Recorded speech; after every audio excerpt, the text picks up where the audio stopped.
Okay, we're giving this another go, guys. Um, okay, we should have Caroline. She's Okay, joined. good. We've sent the request. And view request, go live.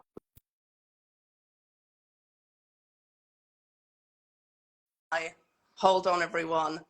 Okay. Take two, literally.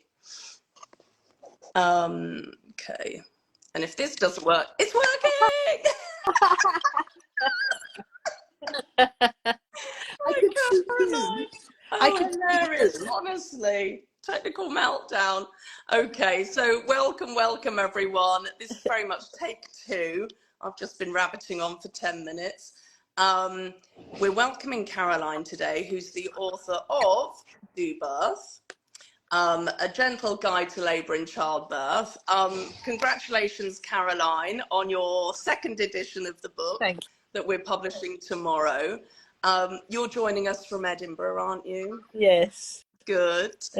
What's the weather like up there? Oh, it's cloudy. Cloudy.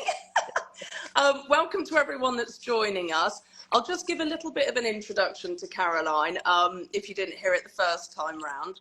So Caroline is now in her 70s, if I'm allowed to say that. And she's been a midwife for over 50 years. She ran, for 22 years, she ran the birth centre in London, which was her own design space for allowing women to have a much more positive and comfortable and safe experience of childbirth, where they had one-on-one midwifery care and lovely peaceful rooms. And that was kind of your dream, wasn't it, Caroline, Yes. to have more of these spaces for Well, women? it was because, and the reason really was because women are often so reluctant to give birth at home. Mad, but never mind. So I did it. It was like a home. It was a little house. We had blinds at the windows so the rooms could be dark. There was carpet on the floor so it was soft underneath your feet. There was a water pool in each room. There was an ensuite lavatory. There wasn't a bed. There was a sofa, a sofa bed, so women could be on the. And in 22 years we had one woman who gave birth on a bed. Oh, yeah. Okay. And, Yeah. and funnily enough, her second baby she had at home, and she also was on a bed for that. Um, Yeah. when I women mean, have, 22 years is a long time, isn't it? Because I've been doing do books for 10 years now, yes, and that feels like a lifetime. So I mean, it was incredible that you managed to keep going, and I guess you had a lovely team of midwives oh, working with you. beautiful. And it was sad that it closed in the end. But anyway, your legacy lives on in book form. So the other thing, you were also the president of the Royal College of Midwives, I was, yeah.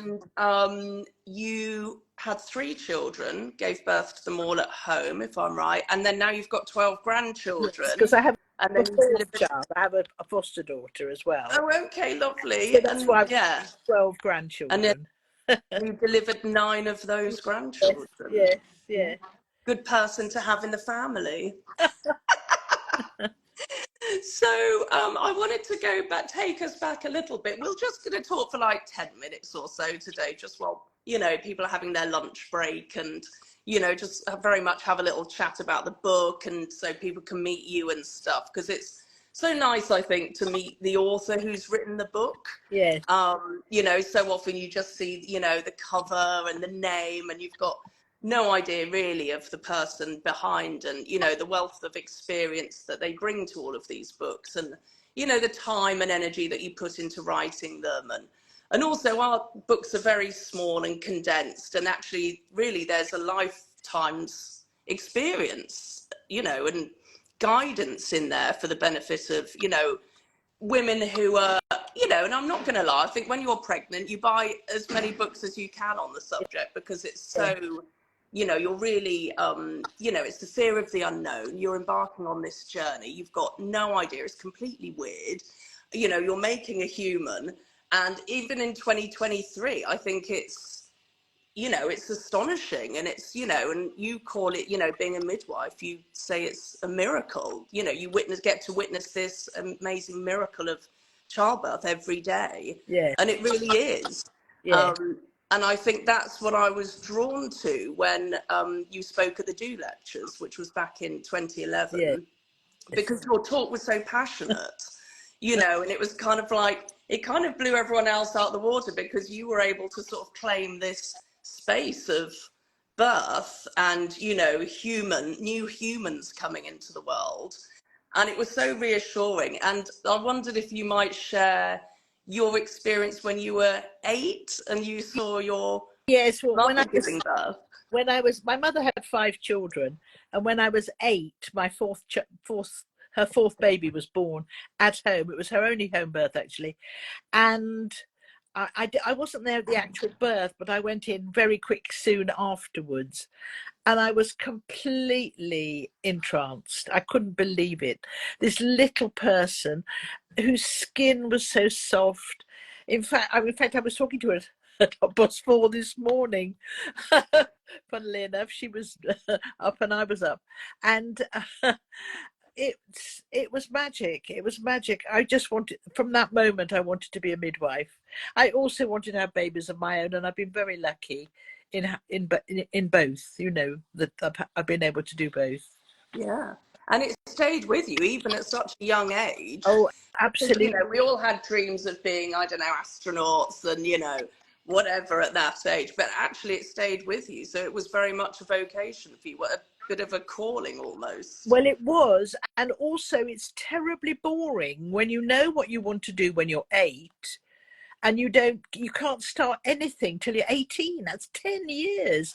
And when you're a little person, 10 years is an incredibly long time.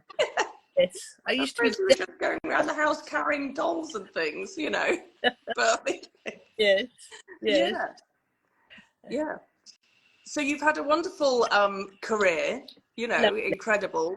I'm sure you've got a million stories. But we'll just talk a bit about the book and sort of your motivations for writing, but also importantly, why we're publishing a new edition, because we were going to do a straight reprint because the book had sold out. But then actually you wanted to update it. Yes, Yeah.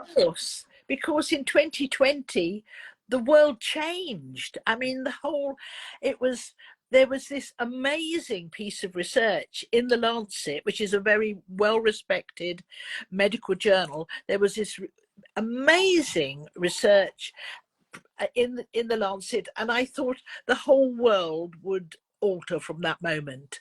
It's going to make me cry. I thought that when it came out, that it would be in the news, and it would be in the papers, and it would be on the television, and every midwife I knew would be saying, have you heard about home births? Have you heard? And I thought women would be saying, have you heard? Nobody had heard about it. Nobody understood it. Nobody had even noticed it. Yeah. And what the research in the Lancet showed, and it's there for everybody to see. The research was done on 500,000 women. Wow. Yeah. It compared women who had booked for a home birth with women who had booked for a hospital birth, and it didn't matter where the women had actually ended up giving birth, because when you book for a home birth, sometimes you give birth at home, and sometimes you give birth in hospital. And if you book for a hospital birth, you normally just give birth in hospital. So if you book for a home birth, you're booking for a slightly different system, which is much more intimate. And I think that's key, isn't it, to women who are sort of pregnant, is that even if the key thing is to book the home birth, isn't it? Because then you can start to build the relation. You're allocated a midwife. And I think this is what a lot of people don't know, that they think that they're saying, okay, I'm definitely going to give birth at home and this is what I want. But actually, what you explain in the book is that when you do that, you're allocated a midwife and you can start to build a relationship and ask all sorts of questions. And then as and when it comes, you know, the moment of birth comes, sure, she'll turn up, but that doesn't mean that you may end up going into hospital, because who knows what's going to happen. Well, I mean, labours, especially first labours, can go on for a long time. You get fed up, you want to move somewhere, or it can be more painful than you anticipated. You'd like a nice epidural, so then you move to hospital. But it changes everything, because what this research shows is that when women book for a home birth, and that is only book for a home birth, not necessarily give birth at home, they've 40% less cesareans, 50% less forceps and Ventouse, 55% less episiotomies, you know, that's the cut, the horrible cut, 40% less likely to have a third or fourth degree tear, and 75% less likely to have an infection. Yeah. Just from booking. You see, what I think happens is childbirth is a hormonal process. You go, it's like making love. It's you're full of hormones, and when you go into labor, you're absolutely flooded with hormones, and they're loving hormones. But the hormone, which is called oxytocin, is quite a shy hormone. So if anybody interrupts you, or you know, somebody looks at you, it goes away. So it's quite delicate. And so you book for a home birth, you produce your oxytocin, and it stays with you, and you actually ring the midwife and she comes to see you. Whereas when you book for a hospital birth, you go into labor, you produce all the oxytocin, you're going off into, you know, with the fairies, but Welcome if you've just joined, by the way. You've got to put your coat on, you've got to put your shoes on, you've got to go out to the car, it's raining. And you become more tense. Exactly. And the hormone disappears, and you get to the hospital and they say, oh no, love, you're not in labor, go away, come back next week when you're in labor, you know, because it's all gone away, and it gets frightened away. Whereas if you're at home and the midwife comes to see you, the labor continues because you're in your own space. And more relaxed. And when you are, if you are moved to hospital, you then can, you know, it's labor is established, it doesn't go away. So there are so many benefits. So I didn't know if anyone that's joined has got any questions for Caroline, but we're just going to carry on chatting for another 5 minutes. Such a treat. So tell me, so what are you working on now? I think you're still involved with the NCT, aren't you? Yes, I do. I do women. Two bumps and babies groups every week, because I mean, do you know that maternal mortality has increased by 15% in the last 10 years? Maternal mortality is going up. 65% of maternity units are deemed to be unsatisfactory, inadequate, or dangerous, which is another reason, for heaven's sakes, to book for a home birth. Because what you see, if you go into hospital from a home birth, they will look after you beautifully. But if you go into hospital, just go into hospital because you've gone into hospital, you're not treated as you should be, as we've known from all these investigations. Investigations in Morecambe Bay and Nottingham, and they show that women are not listened to, women are not respected, women are traumatized. Well, it's just not right. It's extraordinary, and you know, we're in 2023, and how women's health is still not a priority. You know, and actually these are the spaces when you've got new babies coming into the world that should be the most pristine, you know, flooded with like, you know, midwives, and not short staffed, and you know, where, you know, the staff aren't feeling under pressure and things. And it's quite extraordinary, really. But yeah, I mean, and I know that's something that you feel very strongly about, and that you've sort of campaigned about, you know, over the years. And also that was behind you setting up the birth centre, wasn't it? You know, and in true Do Book style, if you want something done, do it yourself, which you did. You know, which is one of the reasons that we, you know, published you as well, because, you know, you were actually out there trying to create a better environment and space for women to give birth that completely makes sense. And when you read the book, it completely makes sense. You know, our bodies are designed for this, you know, we're mammals, you know, birth should never have become this thing where it's treated like a huge trauma and a medical emergency, We are with, you know, really, strobe lighting and stretchers and yeah. things like that. I mean, obviously there are instances where things go a little bit awry. And also, you know, we're not used to pain, are we? Really now, in Well, this day and age, you see, it's a really, it's a foreign feeling to be in a lot of pain. yes, but that's the other thing, that when you're producing oxytocin and your body's suffused with hormones, you also produce endorphins, which are the body's natural morphines, Yeah. and they counter the pain. I mean, of course, it's painful, for goodness sakes, really painful, but it's never so much pain you can't manage it. You can always manage the pain. Yes.